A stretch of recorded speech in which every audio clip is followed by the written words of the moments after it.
도대체 내 돈은 어디로 사라지는 걸까요? 빚은 왜 줄지 않고 늘어나는 걸까요? 사실 범인은 아주 가까운 곳에 있습니다.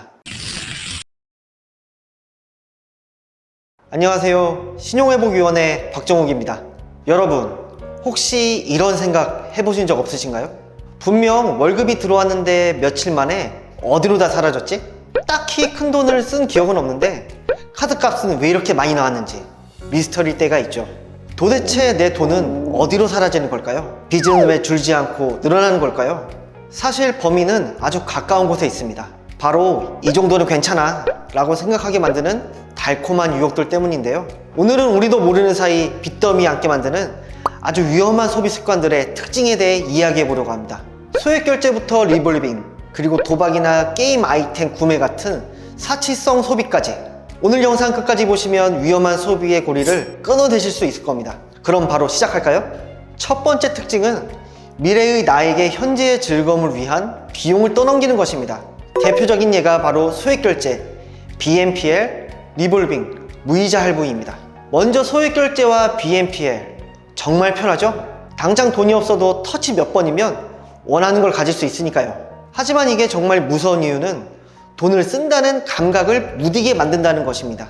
빼게 5,000원인데 뭐 3만원 정도는 괜찮지, 이렇게 쌓인 작은 결제들이 모여 다음 달 휴대폰 요금 고지서에 30만원, 50만원이 찍히는 순간 등골이 서늘해지는 경험 다들 있으시죠? 다음은 리볼빙입니다. 이번 달 카드값 100만원 중 10만원만 내고 90만원은 다음 달로 넘기는 서비스죠. 당장의 부담은 줄어들지 몰라도 그 이면에는 법정 최고 수준의 높은 이자율이 숨어 있습니다. 이건 빚을 갚는 게 아니라 비싼 이자를 내면서 빚의 크기를 눈덩이처럼 불리는 것과 같습니다. 절대 네버 이용하시면 안 됩니다. 마지막으로 무이자 할부. 무이자라는 말 때문에 공짜 같지만 이건 착시 효과입니다. 무이자 할부는 소비의 심리적 장벽을 무너뜨리고 어차피 이자도 없는데 이것도 살까? 하는 불필요한 소비를 부추깁니다. 그렇게 서너 개의 무이자 할부가 쌓이면 매달 나가는 고정 지출이 엄청나게 늘어나 결국 현금 흐름을 막히게 하는 주범이 됩니다. 두 번째 특징은 보상 심리와 중독성을 기반으로 한 소비입니다. 바로 도박, 유흥, 게임 아이템 구매 같은 사치성 소비죠. 이런 소비는 내 자산을 불려주거나 생활에 꼭 필요한 것들이 아닙니다. 오직 순간적인 쾌락과 스트레스 해소를 위해 돈을 쓰는 행위죠. 이번에 따면 그만해야지 하는 생각으로 시작된 도박이 수천만 원의 빚으로 돌아오는 사례는 너무나도 많습니다. 특히 게임 아이템 구매에 빠진 분들도 위험합니다. 남들보다 강해지고 싶다는 경쟁 심리가 더해져 수십 수백만 원을 쓰는 걸 대수롭지 않게 여기게 되죠. 실제 사례를 하나 들어볼까요? 평범한 20대 직장인 A씨는 스트레스를 풀기 위해 모바일 게임에 돈을 쓰기 시작했습니다. 처음에 소액 결제로 몇만 원씩 쓰던 것이 점점 더 좋은 아이템을 갖고 싶다는 욕심에 수십만 원을 쓰게 됐죠. 결국 카드값이 감당이 안 되자 리볼빙에 손을 댔고 부족한 생활비는 온라인 도박으로 한탕 해보려다 결국 5천만 원이라는 빚만 남게 되었습니다. 이 정도는 괜찮겠지 라는 안일한 생각이 인생을 망가뜨린 겁니다. 자, 그럼 지금부터 채무를 유발하는 소비 습관에 대한 퀴즈를 같이 풀어볼까요? 첫 번째 문제입니다. 신용카드 리볼빙 서비스의 가장 큰 위험성은 무엇일까요? A. 카드 한도가 영구적으로 줄어든다. B. 신용점수가 즉시 크게 하락한다. C. 모든 카드사에서 이용이 불가능해진다. D. 원금이 줄지 않고 높은 이자 부담만 계속될 수 있다. 정답은요? 정답은 D입니다. 리볼빙은 남은 원금에 대해 법정 최고 수준의 높은 이자율을 부과하기 때문에 원금 상환이 더뎌지고 이자 부담이 눈덩이처럼 불어날 수 있으니 유의하셔야 합니다. 두 번째 문제입니다. 휴대폰 소액 결제나 BNPL 서비스가 위험한 가장 큰 이유는 무엇일까요? A. 적은 금액이라 반복 사용하게 되어 결국 큰 빚으로 이어진다. B. 결제 과정이 복잡하고 번거롭다. C. 한 번 이용하면 해지할 수 없다. D. 이용 즉시 연체이자가 발생한다. 정답은요? 정답은 A입니다.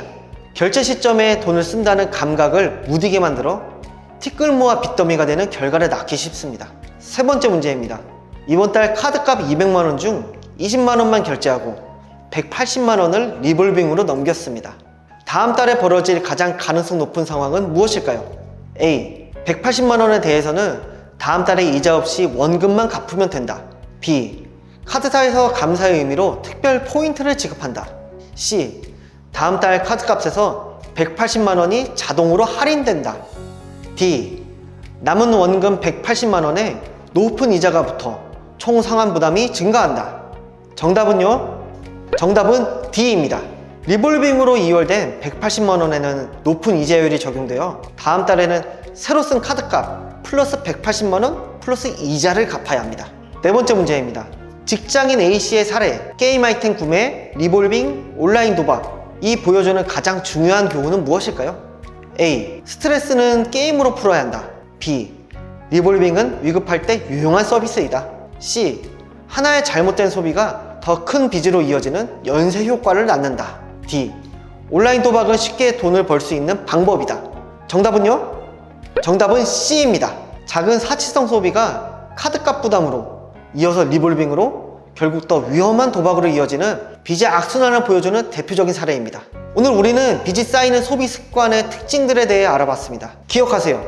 빚은 어느 날 갑자기 생기는 것이 아니라 괜찮아 라고 합리화한 잘못된 소비 습관들이 모여 만들어지는 것입니다. 편리함 뒤에 숨은 함정을 경계하고 순간의 쾌락보다는 미래의 안정과 행복을 선택하는 지혜가 필요합니다. 오늘 영상을 계기로 자신의 소비 패턴을 냉정하게 돌아보고 더 나은 내일을 위한 현명한 소비를 시작하시길 신용회복위원회에서 진심으로 응원하겠습니다. 당신의 소비는 어떤 이야기를 담고 있습니까? 지금까지 신용회복위원회 박정훈 선임심사역이었습니다. 감사합니다.